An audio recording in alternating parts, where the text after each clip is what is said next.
Welcome to बी करेकर YouTube channel. आप सभी का स्वागत है आपके अपने यूट्यूब चैनल बी करेकर में। मैं शिवम शुक्ला आपका हार्दिक स्वागत करता हूं। आज के वीडियो में हम बात करेंगे, जैसा कि इससे पहले वाला वीडियो हमारा आपने अगर नहीं देखा है तो उसको देख लीजिए, क्योंकि उसमें हमने बात की थी गृह विज्ञान यानी होम साइंस जिसको इंग्लिश में बोला जाता है, उसके मॉडल पेपर के बारे में, जो कि 2021 के एग्ज़ाम के लिए बहुत ही महत्वपूर्ण वीडियो है।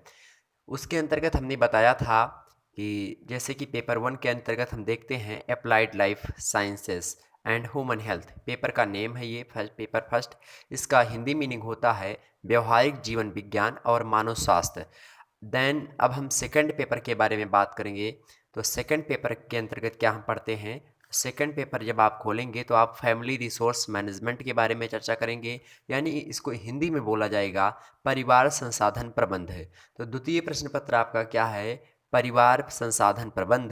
जो बी फर्स्ट ईयर के नए नए छात्र छात्राएं हैं, अगर आपने जो है गृह विज्ञान ले लिया है, तो गृह विज्ञान का जो फर्स्ट पेपर होता है वो व्यवहारिक जीवन विज्ञान और मानव स्वास्थ्य के बारे में होता है।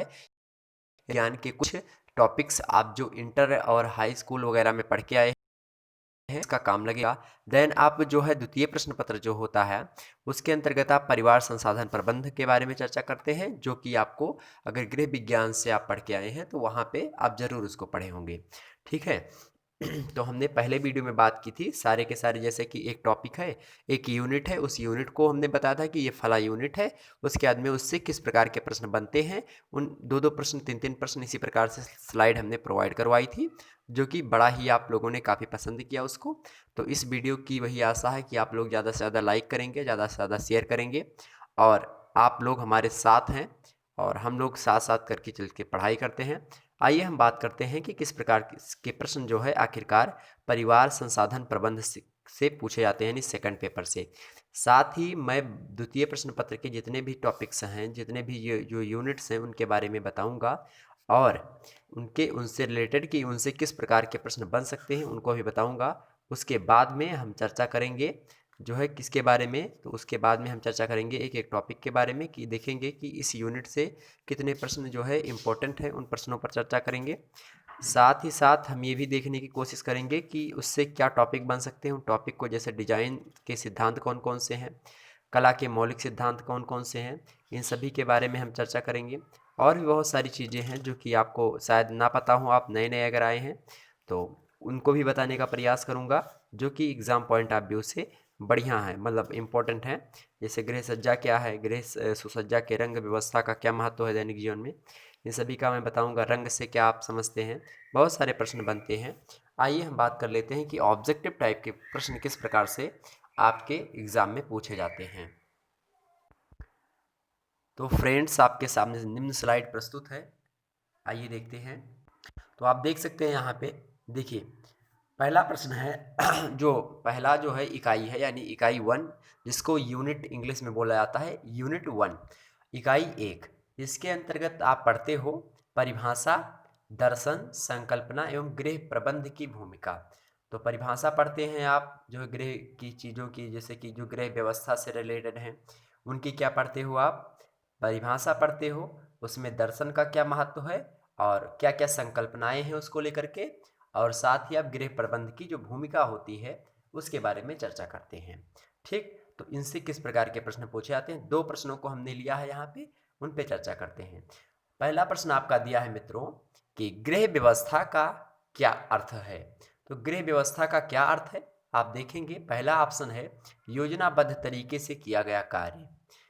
तो योजनाबद्ध तरीके से किया गया कार्य। अगला है सुविधाजनक तरीके से किया गया कार्य।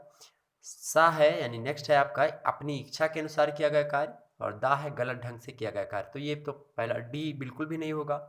अपनी इच्छा के अनुसार किया गया कार्य, ये भी गृह व्यवस्था का अर्थ नहीं है, ये भी हटा दीजिए। सुविधाजनक तरीके से किया गया कार्य, अगर अपनी सुविधा को देख करके जो कार्य किया जाए वो भी गृह व्यवस्था का अंग नहीं माना सकता, क्योंकि आपकी सुविधा असुविधा मायने नहीं रखती उस समय जब आप गृह व्यवस्था के प्रथम चरण या दूसरे चरण में प्रवेश करते हैं। तो योजनाबद्ध तरीके से अगर कोई कार्य किया जाता है, उसी को हम गृह व्यवस्था का अर्थ बोलते हैं। तो गृह व्यवस्था का मतलब है कि किसी चीज़ की जो है सुसज्जित योजना बनाई जाए, उसके तहत किसी कार्य को किया जाए, वही गृह व्यवस्था कहलाती है, और वही गृह व्यवस्था अच्छे तरीके से चलती, जिसमें योजनाबद्ध तरीके से कार्य किया जाता है। तो ये इसका पहला आंसर होगा आ। तो गृह व्यवस्था का क्या अर्थ है? तो गृह व्यवस्था का अर्थ है कि योजनाबद्ध तरीके से किया गया कार्य। ऑप्शन ए करेक्ट है। इससे प्रश्न एग्जाम में बहुत पूछा जाता है। ये प्रश्न आप बता लीजिए, इसको इम्पोर्टेंट नहीं, मोस्ट इम्पोर्टेंट प्रश्न है ये।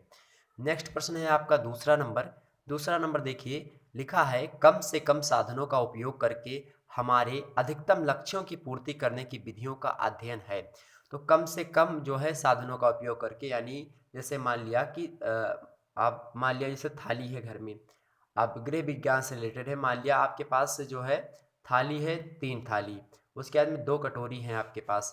तो आपको खाना खिलाना है 4 लोगों को, तो आप 2 को जो है कटोरी में दे देंगे, 2 को थाली में दे देंगे, और जो है उनकी रोटी भी थाली में इधर उधर से रख करके किसी तरीके से अगर काम चला ले रहे हैं, तो वही क्या है, गृह व्यवस्था सुचारू रूप से चल रही है। तो कम से कम साधनों का उपयोग करें और अधिकतम लक्ष्य पूर्ति हो सके उससे, मतलब ज़्यादा से ज़्यादा हम उससे प्रॉफिट कमा सकें, ज़्यादा से ज़्यादा उसके जो है लक्ष्य जो हो हमारे वो निर्धारित हो सकें, कम पूंजी में ज़्यादा लाभ मिले, या फिर कम साधनों का उपयोग करके अधिकतम लक्ष्य की पूर्ति हम कर लें। तो ये जो विधि है, इस विधि को क्या नाम दिया जाता है? तो इसी को गृह व्यवस्था नाम दिया जाता है। क्या? गृह व्यवस्था नाम दिया जाता है। और गृह व्यवस्था जो है दोस्तों, एक प्रश्न पूछा था कि गृह व्यवस्था कैसी प्रक्रिया है? तो गृह व्यवस्था कैसी प्रक्रिया होती है? ये गृह व्यवस्था जो है वो मानसिक प्रक्रिया है। कैसी प्रक्रिया है दोस्तों? ऑप्शन में आपको मिलेगा सामाजिक, संवेगात्मक, शारीरिक इत्यादि मिलेंगे, डोंट मैटर, उसको आपको ध्यान नहीं देना है। आप अगर पूछा था गृह व्यवस्था एक प्रक्रिया है, तो कैसी प्रक्रिया है गृह व्यवस्था? एक मानसिक प्रक्रिया है। और एक कथन है, एक जो है विद्वान हुए हैं कोटजीन महोदय, कोटजीन जो है कहते हैं गृह व्यवस्था की परिभाषा को लेकर के कि गृह व्यवस्था एक व्यवहारिक विज्ञान है। कैसा विज्ञान है? तो गृह व्यवस्था जो है एक व्यवहारिक विज्ञान है। ये कथन है, पूछा जाता है कि गृह व्यवस्था एक व्यवहारिक विज्ञान है, ये कथन किसका है? तो कोटजीन महोदय का। किसका है दोस्तों?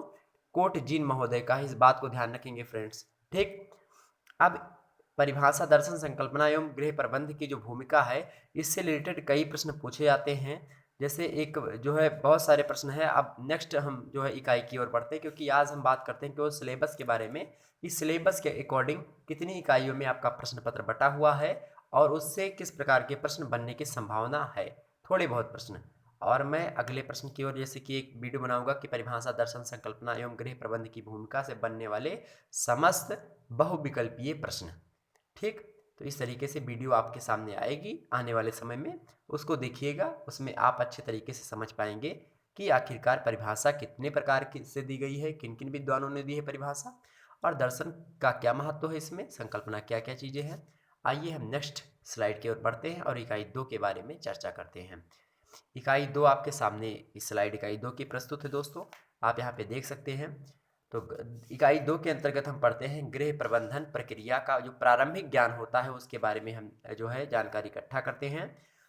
योजना उसकी क्या होती है? जो गृह प्रबंधन की प्रक्रिया का जो प्रारंभिक ज्ञान है, उस ज्ञान का प्रयोग करके हम किस प्रकार की योजना को बनाते हैं, उस पर हम किस प्रकार का नियंत्रण रखते हैं, यानी कंट्रोल हमारा उस पर किस प्रकार से है, मूल्यांकन उसका किस प्रकार से हम करते हैं, और निर्णय प्रक्रिया किस प्रकार से हमारी मजबूत होती है। ठीक, तो ये कुछ फैक्टर्स हैं, कुछ इंपॉर्टेंट पॉइंट्स हैं। योजना, नियंत्रण, मूल्यांकन एवं निर्णय प्रक्रिया, ये गृह प्रबंधन की जो है, गृह प्रबंधन का ये प्रारंभिक क्या है? ज्ञान है। तो ज्ञान जो गृह व्यवस्था का यानी गृह प्रबंधन प्रक्रिया का जो प्रारंभिक ज्ञान होता है, कौन कौन सा है? योजना है, नियंत्रण, पहले किसी चीज़ की प्लान करते हैं, उसके बाद में उस पर कंट्रोल करते हैं, उसके बाद में उसका मूल्यांकन करते हैं, उसकी वैल्यू जो है डिनोट करते हैं, उसके बाद में निर्णय की प्रक्रिया लेते हैं कि क्या करना चाहिए क्या नहीं करना चाहिए। ठीक है, अब देखिए इससे रिलेटेड पहला प्रश्न आप देख सकते हो यहाँ पे, ये मोस्ट इंपॉर्टेंट है कि व्यवस्थापन प्रक्रिया का पहला चरण कौन सा है? तो व्यवस्थापन जो प्रक्रिया है उसका पहला चरण कौन सा है? तो पहला चरण यहाँ पे आप देखते हो, यहाँ पे शुरुआत से ही आपके जो है यूनिट का ही नाम है कि गृह प्रबंधन प्रक्रिया का प्रारंभिक ज्ञान। उसके बाद में पहले किसी चीज़ की क्या बनाई जाती है? तो पहले किसी चीज़ की योजना बनाई जाती है। जब उस चीज़ की योजना बन जाती है तो ये सोचा जाता है कि उस पर नियंत्रण कैसे हम करें, तो उस पर हम नियंत्रण करते हैं दूसरे नंबर पे। तीसरे नंबर पे क्या करते हैं? हम उसका मूल्यांकन करते हैं। उसका क्या करते हैं? मूल्यांकन करते हैं कि उसकी क्या वैल्यूज़ हैं मार्केट में, या फिर उसकी उसकी उसके क्या मायने हैं हमारे दैनिक जीवन में। ठीक, उसके बाद में हम ये करते हैं कि उसमें दर्शन का क्या महत्व है, निर्णय प्रक्रिया कैसी होनी चाहिए, तो ये सारी चीज़ें हैं। तो व्यवस्थापन प्रक्रिया का जो पहला चरण है मेरे प्यारे मित्रों, वो है क्या, योजना। क्या है, योजना, planning. Option number C is right answer in this question. ठीक, तो व्यवस्थापन प्रक्रिया का पहला चरण जो है वो योजना होती है। नेक्स्ट प्रश्न है आपका कि योजना बनाने तथा उसे क्रियान्वित करने के बीच एक सीढ़ी होती है, उस सीढ़ी का क्या नाम है, तो उस सीढ़ी का क्या नाम है, बिना संगठन के कुछ नहीं हो सकता। क्या, बिना संगठन के कुछ नहीं हो सकता। तो जो सीढ़ी है उस सीढ़ी का क्या नाम है, संगठन है। जैसा कि यहाँ से आप सीढ़ी क्वेश्चन में देखेंगे सीढ़ी, तो सीढ़ी में कितने बांस लगे होते हैं, 2 बांस लगे होते हैं, बहुत सारे छोटे छोटे जो है उसमें डंडे लगे होते हैं, उसके सहारे से एक सीढ़ी बनती है जिससे हम छत पर चले जाते हैं। तो यहीं से ध्यान रखिएगा, सीढ़ी से क्या बनाएंगे, संगठन की, बहुत सारे लकड़ियों का समूह है, बहुत सारे लकड़ियों का संगठन बना करके तो हम योजना बनाते हैं या फिर छत पे चढ़ने की योजना बनाते हैं। इस प्रकार से इस प्रश्न को ध्यान रखेंगे, संगठन। तो योजना बनाने तथा उसे क्रियान्वित करने के बीच में एक सीढ़ी होती है, जिस सीढ़ी को हम नाम देते हैं संगठन। ऑप्शन नंबर इसका बा होगा, तो बी करेक्ट आंसर है। तो योजनाबद्ध तरीके से किया गया कार्य क्या होता है, तो वो होता है आपका जो है गृह व्यवस्था। गृह प्रबंधन की प्रक्रिया का प्रारंभिक ज्ञान है योजना, नियंत्रण, मूल्यांकन एवं निर्णय प्रक्रिया। व्यवस्थापन प्रक्रिया का पहला चरण है योजना। ठीक, योजना बनाने तथा उसे क्रियान्वित करने के बीच में एक सीढ़ी है जिसे हम संगठन के नाम से जानते हैं। नेक्स्ट प्रश्न आपका है कि मूल्यांकन के क्या उद्देश्य हैं। मूल्यांकन आखिरकार हम कैसे करते हैं, तो मूल्यांकन हम करते हैं कार्य व्यवस्था सुदृढ़ हो, मतलब अच्छी हो, उसके बाद में सफल हो। तो कार्य व्यवस्था कैसी होनी चाहिए, सुदृढ़ होनी चाहिए एवं वो सफलता की ओर अग्रसर होनी चाहिए, सफल होनी चाहिए। ऑप्शन नंबर इसका द जो है करेक्ट आंसर है। तो क्या मूल्यांकन के उद्देश्य हैं, कार्य व्यवस्था कैसी होनी चाहिए, सुदृढ़ होनी चाहिए, मतलब अच्छी होनी चाहिए, और सफलता की ओर अग्रसर होनी चाहिए। ऑप्शन इसका द करेक्ट है। नेक्स्ट इकाई की ओर हम बढ़ते हैं। अगली इकाई आपके सामने है मित्रों, इकाई 3, सॉरी इकाई 2। और अभी हम बात कर रहे थे, एक मिनट ध्यान दीजिएगा, अभी हम बात कर रहे थे फर्स्ट इकाई का जो सेकंड चैप्टर था उसके बारे में। अब हम बात कर रहे हैं जो सेकंड इकाई है उसका फर्स्ट चैप्टर, यानी कुल मिलाकर के थर्ड चैप्टर इस जो है पूरे के पूरे पेपर का। तो यहाँ देखिए इकाई 2 लिखा है, वहाँ पे ध्यान नहीं दिया हमने। इकाई 2 लिखा है, उसके अंतर्गत पारिवारिक साधन के बारे में चर्चा करते हैं, पारिवारिक साधन। और उसके अंतर्गत चैप्टर है आपका मानवीय एवं अमानवीय साधन। ठीक, मानवीय साधन कौन से हैं और अमानवीय साधन कौन से हैं, इसके बारे में चर्चा करते हैं हम। आइए बात करते हैं पहले प्रश्न के अंतर्गत। तो पहले प्रश्न के अंतर्गत आपको यहाँ पे देखने को मिल रहा है कि साधन लक्ष्यों तक पहुँचने के माध्यम है, साधन के माध्यम से हम लक्ष्यों तक पहुँचते हैं, ऐसा कथन दिया है, ऐसी परिभाषा दी है, किसने दी है, यही पूछा गया है।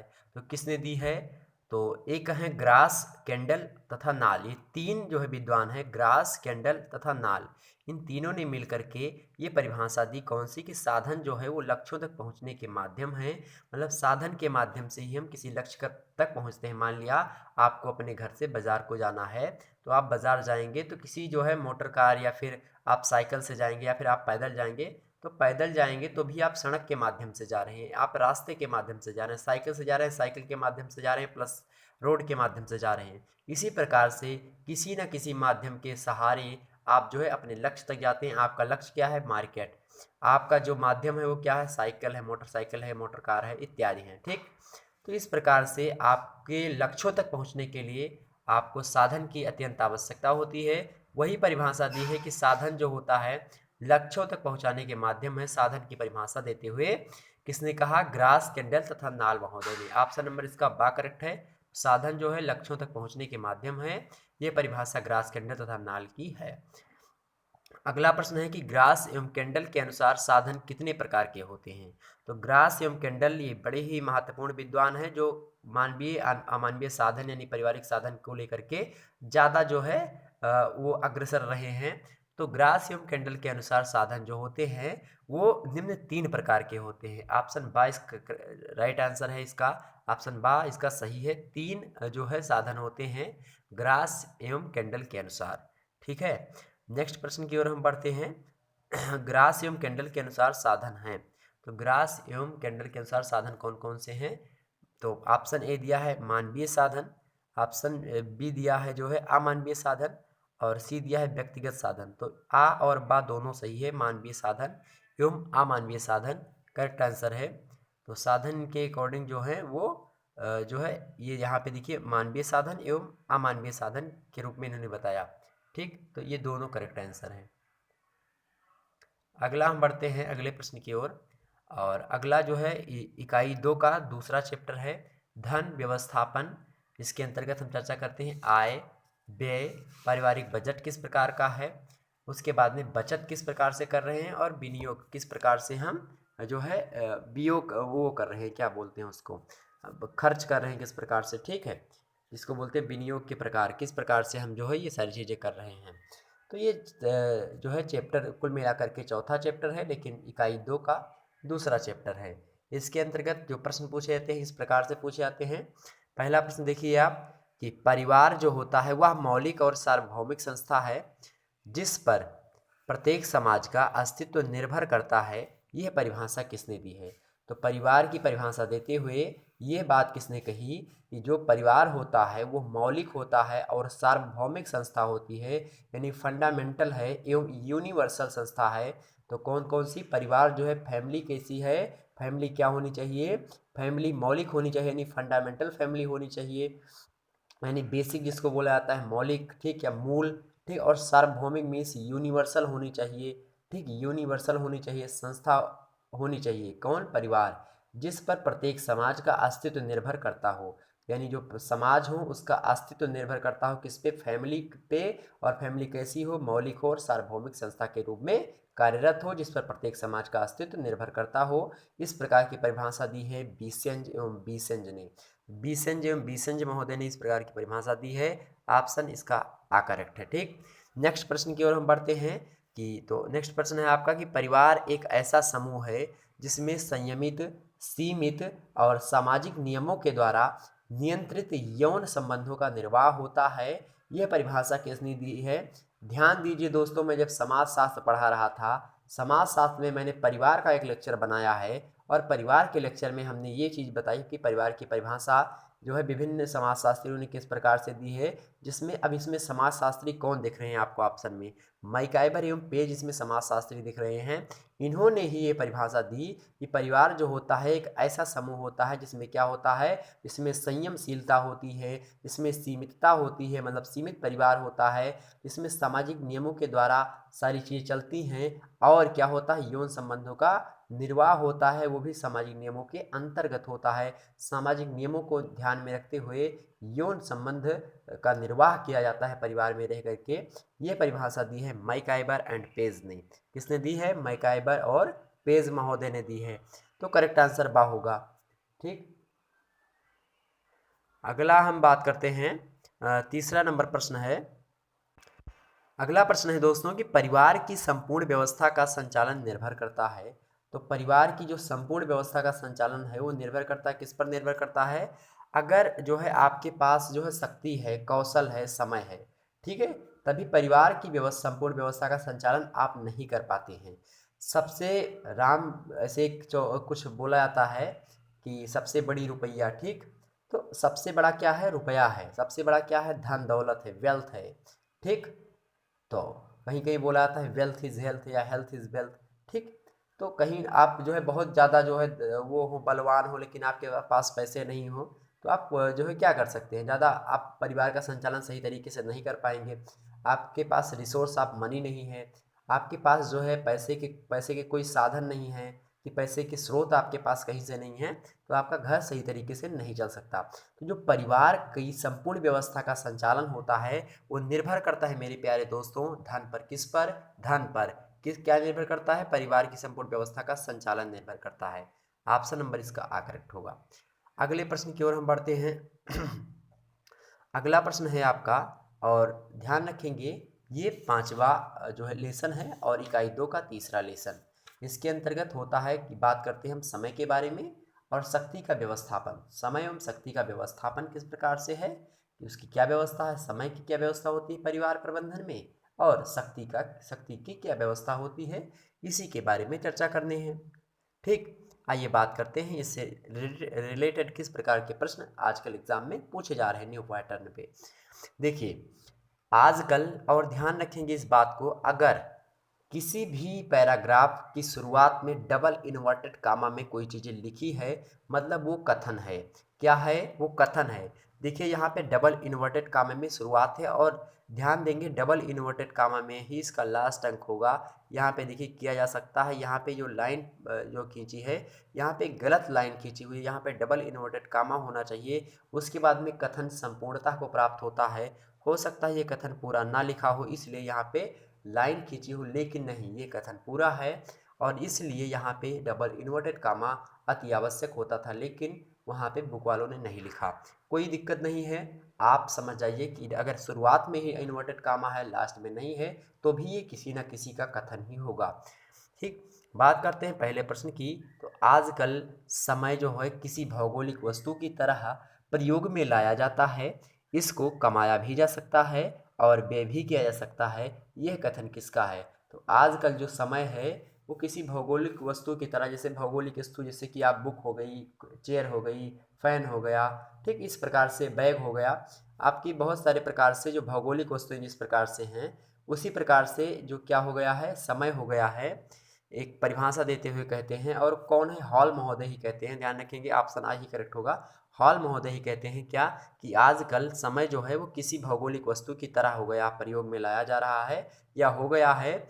इसको कमाया भी जा सकता है, समय को क्या किया जा सकता है? कमाया भी जा सकता है, और इसको खर्च भी किया जा सकता है, यानी व्यय किया जा सकता है। यह कथन किसका है? तो हॉल महोदय का ही कथन है। ऑप्शन नंबर इसका आ करेक्ट होगा। अगला प्रश्न है कि पारिवारिक जीवन चक्र की प्रथम अवस्था में समय की मांग होती है। पारिवारिक जीवन चक्र की प्रथम अवस्था में समय की मांग होती है, तो कितनी मांग होती है? कम मांग होती है, अधिक मांग होती है, बहुत मांग होती है, सामान्य मांग होती है?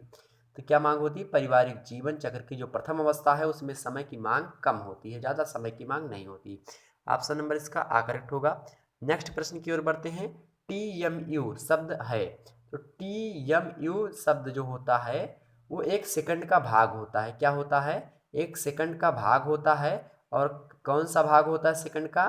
तो एक सेकंड का 0.0, मतलब देखिए 0.0 जो है 36, तो 0.036 यानी 0.036 भाग होता है एक सेकंड का TMU। और TMU का फुल फॉर्म देखेंगे तो इसका फुल फॉर्म होता है टाइम मेजरमेंट यूनिट, टाइम नापने का यंत्र, टाइम मेजरमेंट यूनिट, टाइम नापने की इकाई। ठीक, मेजरमेंट मीन्स होता है मापना, यूनिट मीन्स इकाई, और टाइम मीन्स समय, समय मापक यंत्र या समय मापक इकाई। ठीक, तो TMU जो है वो एक सेकंड का 0.036वां भाग होता है। ठीक है, ये भी प्रश्न पूछा था, इंपॉर्टेंट, मोस्ट इंपॉर्टेंट प्रश्न है तीसरा। ठीक, और साथ ही ये पहला प्रश्न जो है ये कोटेड जो कथन होता है, BA में मैं बात करूं तो कम से कम 20% ऐसे प्रश्न होते हैं किसी भी परीक्षा में, कोई भी सब्जेक्ट हो वहां से कथन से पूछे जाते हैं प्रश्न कि ये कथन किसका है, ये फला कथन किसका है। ठीक है, इसको आप ध्यान रखेंगे। अगले हम और बढ़ते हैं यूनिट 3 की ओर, मतलब इकाई 3 की ओर बढ़ते हैं। तो हमारे सामने एक चैप्टर आता है जिसको हम बोलते हैं आवास। जी हाँ, आवास क्या होता है इसके बारे में जानना अति आवश्यक होता है किसी भी गृह प्रबंधन की प्रक्रिया में। तो आवास हम देखते हैं क्या होता है। आवास आप देखते हो जैसे कि जो है हर एक शहरों में लगता आवास विकास जो है होता नहीं कि आवास विकास यहाँ पे है, तो वही होता है आवास। बसने की एक प्रक्रिया होती है आवास, कहाँ पे आप रह रहे हैं वो होता है आवास। ठीक है, पहला प्रश्न आवास को लेकर के देखिए। आवास मानव समूह के लिए एक शरण स्थल है। क्या है? मानव आवास जो है लिए बहुत से मानवों के लिए एक शरण स्थल है, एक रहने का स्थान है, जिसमें क्या होती हैं? दीवारें होती हैं, जिसमें फर्श होती हैं, जिसमें दरवाजे होते हैं, जिसमें खिड़कियां होती हैं, जिसमें छत इत्यादि होते हैं। ये कथन बताया किसने? तो आवास मानव के लिए ये कथन बताया है RS देश पांडे ने। RS देश पांडे हैं, सा नंबर जो है ऑप्शन इसका करेक्ट है। RS देश पांडे ने बताया कि आवास मानव समूह के लिए एक शरण स्थल होता है, जिसमें क्या होता है? जिसमें दीवारें होती हैं, फर्श होते हैं, दरवाजे होते हैं, खिड़कियां होती हैं, छत इत्यादि चीजें होती हैं, जिसको मिलकर के एक आवास बनता है जो कि मानव समूह का शरण स्थल होता है। ठीक, किसने कहा? आर.एस. देशपांडे ने कहा। नेक्स्ट प्रश्न आप देख लेते हैं। वास्तव में जिस स्थान में पारिवारिक जीवन का वातावरण पाया जाता है उसे घर कहते हैं। इसका सार रूप पारिवारिक जीवन में व्यक्तिगत संबंध है। ये एक परिभाषा किसकी है? ये परिभाषा है उमा बर्नेट की। ऑप्शन नंबर इसका आ करेक्ट है। इन्होंने कहा उमा बर्नेट के अनुसार परिवार के बारे में कि इन्होंने कहा कि वास्तव में जिस स्थान में क्या होता है, पारिवारिक जीवन का वातावरण पाया जाता है। कोई ऐसा स्थान जहाँ पर पारिवारिक जीवन का वातावरण पाया जाता हो उसे हम घर कहते हैं, जिसमें क्या क्या सुविधाएं हो, जिसका सार रूप पारिवारिक जीवन में व्यक्तिगत संबंध है। व्यक्तिगत संबंध आपस में लोगों का होना चाहिए पारिवारिक रूप से, तो वही जो है वो परिवार का रूप धारण कर लेता है, वो आवास का रूप धारण कर लेता है। ठीक है, तो ये परिभाषा दी है किसने? उमा बर्नेट महोदय ने। ठीक है, उमा बर्नेट, ऑप्शन नंबर इसका ई आ करेक्ट है। महोदया, ठीक है, महोदय नहीं।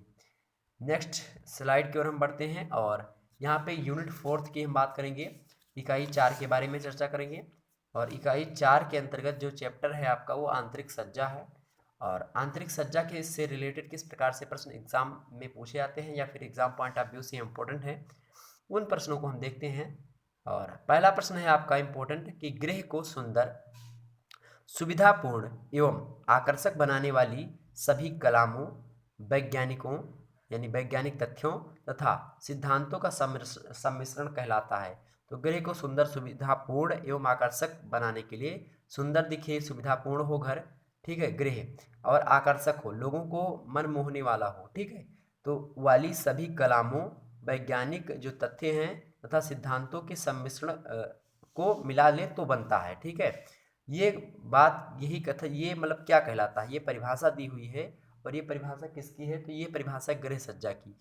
गृह सज्जा किसे कहते हैं? तो यही प्रश्न पूछा गया था कि इसमें ऑप्शन दिया है कि गृह सज्जा की मतलब ये परिभाषा किसकी है, तो ये परिभाषा किसकी है? गृह सज्जा की है। ऑप्शन इसका आ करेक्ट होगा। अगले प्रश्न की ओर हम बढ़ते हैं कि किसने जो है, अगला प्रश्न है आपका कि किसने गृह को निवास हेतु एक यंत्र की संज्ञा दी है। तो निवास के लिए एक यंत्र है कौन? गृह। ये किसने कही है? ये बात किसने कही, संज्ञा किसने दी है?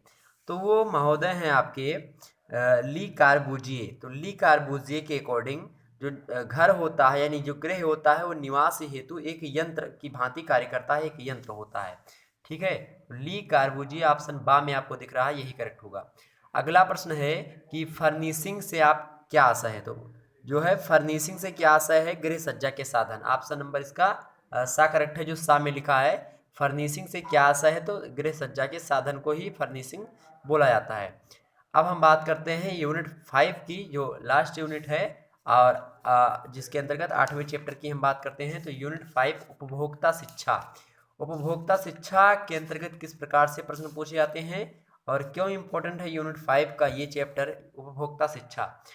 पहला प्रश्न है, देखिए, यह कथन किसका है कि उपभोक्ता जो है, और देखिए डबल इन्वर्टेड कामा स्टार्ट हो गया, उपभोक्ता वह व्यक्ति होता है जो उपभोग के यथार्थ आशय को समझकर उपभोग करता है। कि उपभोग के क्या यथार्थ आशय है, उपभोग करने का क्या मतलब होता है, वास्तविक मतलब, तो वही उपभोक्ता व्यक्ति, वह व्यक्ति, उपभोक्ता जो होता है वही व्यक्ति होता है जो उपभोग के वास्तविक मतलब को समझकर उसका उपभोग करता है।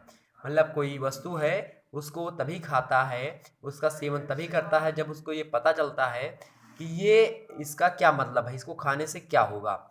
जैसे आपको कोई चीज़ दे दी जाए तो उसको यही पूछेंगे कि इसको किस लिए खाएं। जैसे कोई दवा दी जाती है तो किस लिए खाएं इस दवा को, ठीक है, तो वही चीज़ है। तो ये कथन किसने दिया है?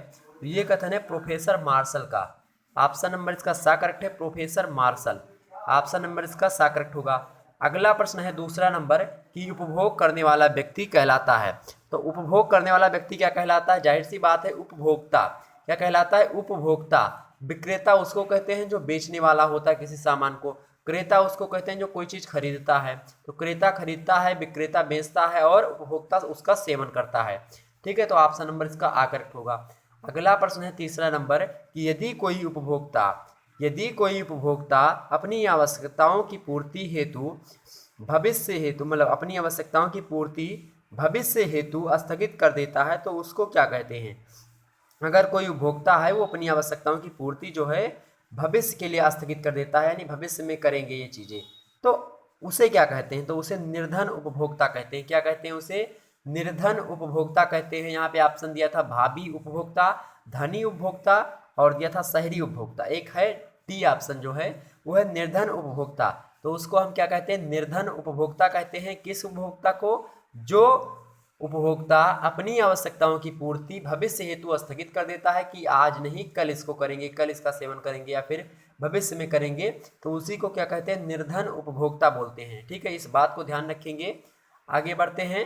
तो यहीं तक आपकी जो 5 इकाई थी, इकाई 5 तक के सारे चैप्टर जो कि मोस्ट इम्पोर्टेंट थे उनको हमने बताया। और उपभोक्ता शिक्षा से रिलेटेड बहुत सारे प्रश्न हैं जो कि एग्जाम में पूछे गए हैं, उन सभी प्रश्नों पर चर्चा करेंगे। साथ ही साथ जो प्रीवियस ईयर एग्जाम के पेपर्स हैं उनको भी करवाने का प्रयास करूंगा आने वाले समय में। तो वीडियो को लाइक करें, चैनल को सब्सक्राइब करें और वीडियो को सभी फ्रेंड्स में अपने सेंड कर दीजिए ताकि वो भी जो है मॉडर्न तरीके से क्वेश्चंस किस प्रकार से एग्जाम में पूछे जाते हैं उसको जान सकें। और आखिरकार बीए फर्स्ट ईयर में अगर उन्होंने गृह विज्ञान लिया है तो कौन कौन से चैप्टर उनको पढ़ने हैं, उन चैप्टर की किस प्रकार से तैयारी करनी है वो भी जान सकें।